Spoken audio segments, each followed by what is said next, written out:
Professor Namyong Lee's commentary, Long, Trump's military intervention in Venezuela, and the Red Line, FAFO warning to Korea, the link between unrestricted warfare and the Korean wave ban.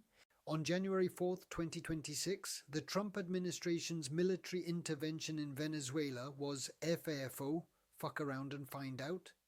Literally translated, FAFO means, if you mess around, cross the line, you will experience the consequences firsthand. In international politics, FAFO is not an emotional insult. It is the language of deterrence that shows an opponent who tested a red line the consequence in tangible physical form. What reveals the essence of this case is that Trump's central justification was not the moral rhetoric of democracy or human rights, but the drug trafficking network. Drugs are not merely crime, they are war financing, and war financing is the bloodstream of unrestricted warfare. If bullets run short, battles stop. But if drug money keeps flowing, conflict proliferates automatically, expanding like a market. I do not view Trump's action simply as hitting a regime. From the perspective of unrestricted warfare, I see it as shaking the network that occupies and controls state functions.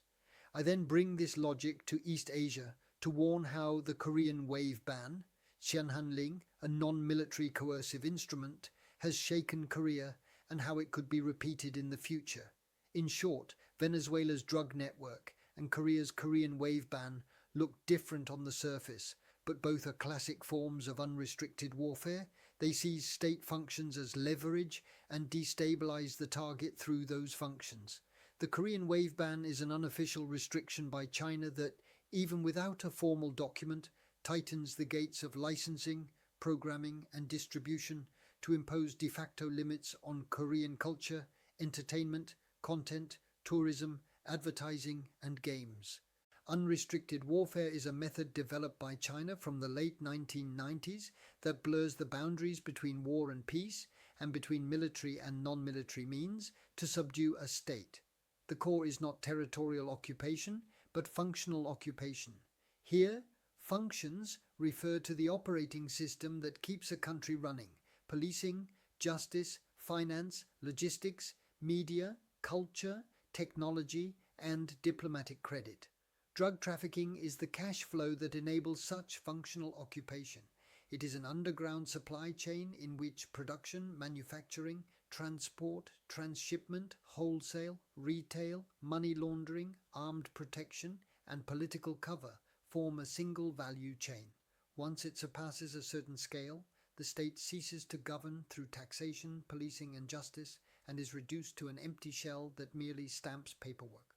The Korean wave ban is not a military strike. It is an invisible sanction that pressures a target's industry, culture, public opinion, and political decision-making by controlling access to markets. Even without an official declaration, squeezing the gates of permits, censorship, broadcasting, performances, advertising, distribution, tourism, and payments produces the same effect as sanctions in practice.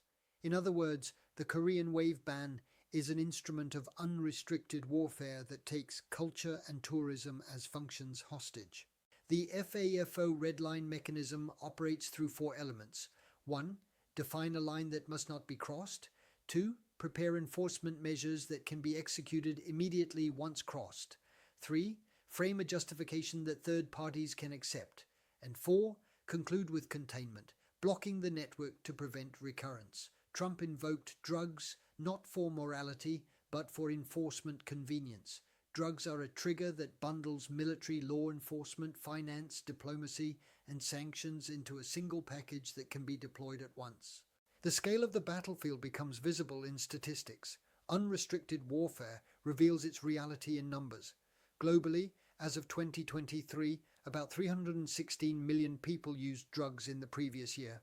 In 2023, illicit cocaine production reached 3,708 tons, while worldwide seizures totaled 2,275 tons, showing a structure in which supply and enforcement both expand at the same time.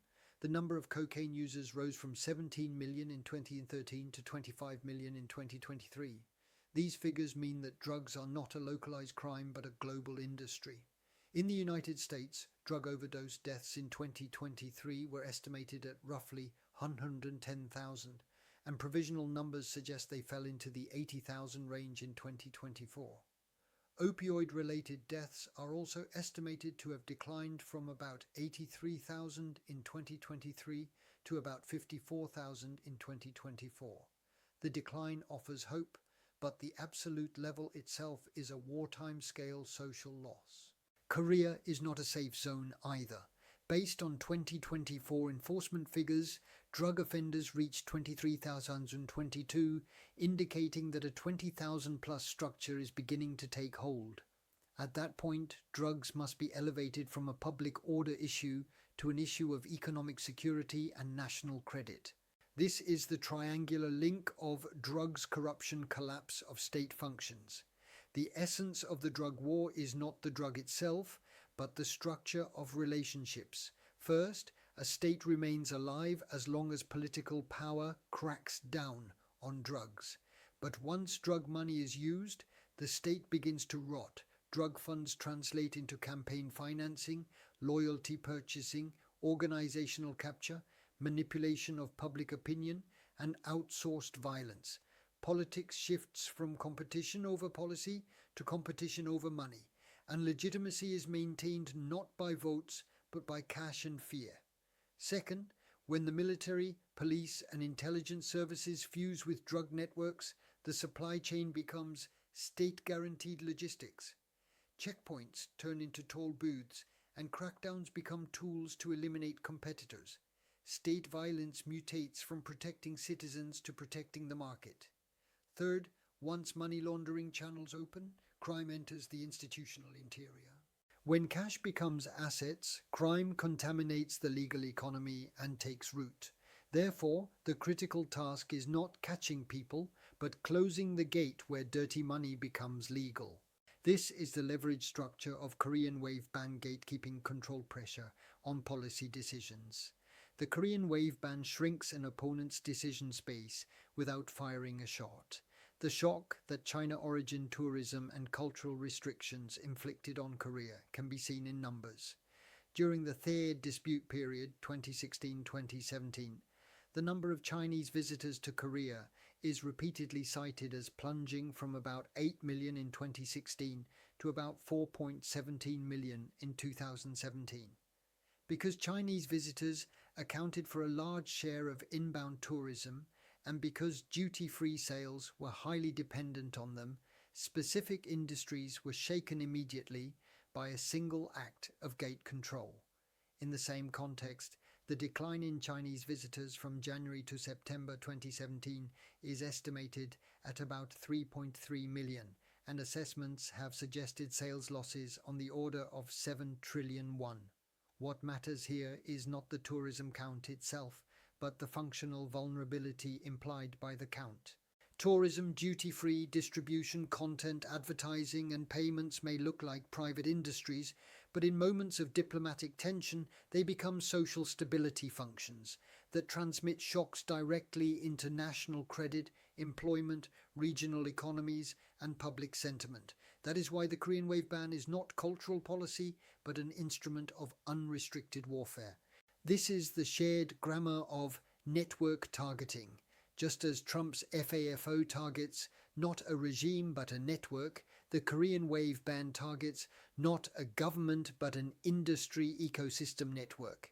The key nodes of drug networks are ports, airports, transshipment hubs, laundering channels, and corrupt institutions. The key nodes of the Korean wave ban are broadcast licensing, censorship, distribution approvals, performance permits, advertising markets, platforms, payment rails, tourism broadcasting channels, and group tours. Once either side controls these gates and approval systems, the opponent faces pressure that is hard to fight in court and hard to counterattack by war. That is the efficiency of unrestricted warfare. The warning to Korea is that internal governance becomes the red line's target. Korea recorded a record high of about $709.7 billion in exports in 2025, with semiconductor exports also reaching a record level of about $173.4 billion. This means Korea lives on global credit and supply chain trust. The moment credit waivers, exchange rates, capital flows, technological cooperation, and supply chain positioning shake in a chain reaction. Therefore, Korea's real red line is not only outside. If neutrality of public authority and trust in justice weaken, if corruption control collapses, and if diplomatic signals wobble, outsiders begin to see Korea not as an asset of the alliance, but as a variable with risk. Unrestricted warfare does not miss that moment. Drugs enter through the cracks, and gate controls like the Korean wave ban amplify the vulnerability. Diplomacy is not emotion but credit, and credit is evaluated not by words but by institutions, statistics, and enforcement. Trump's Venezuela FAFO is a demonstration of red line enforcement. Cross the line and consequences arrive. The Korean wave ban is a demonstration of gate control. You can force compliance without firing a shot. They look like different battlefields, but both follow the same unrestricted warfare grammar of seizing state functions as leverage. The lessons Korea must learn are straightforward. First, the moment drugs are downgraded to a mere policing case, you are already losing. Second, if private ecosystems such as culture, tourism, and platforms are not treated as strategic national assets, the Korean wave ban can return at any time. Third, when internal governance wavers, external red lines trigger faster and strike harder. Recommendations for the Republic of Korea are as follows. First, elevate drug response from simple policing to economic security and national security and place anti-money laundering at the top of the agenda. Second, integrate logistics, finance, and digital platforms to cut off the routes by which dirty money is legalized. Third, institutionalize internal controls and anti-corruption barriers within public authority to eliminate room for corruption. Fourth, diversify dependence on content and tourism and shift to an industrial portfolio that is not shaken by gate control from a single market. Fifth, reduce signals that undermine alliance trust, manage relations with China pragmatically, but fix Korea's security identity with clarity. Fellow citizens, in the world of unrestricted warfare, a nation is not defended by rhetoric. Structure defends the nation, and if structure is wrong, consequences inevitably return. This is the cold grammar taught simultaneously by FAFO and the Korean wave ban. Thank you for watching Professor Namyong Lee's commentary long.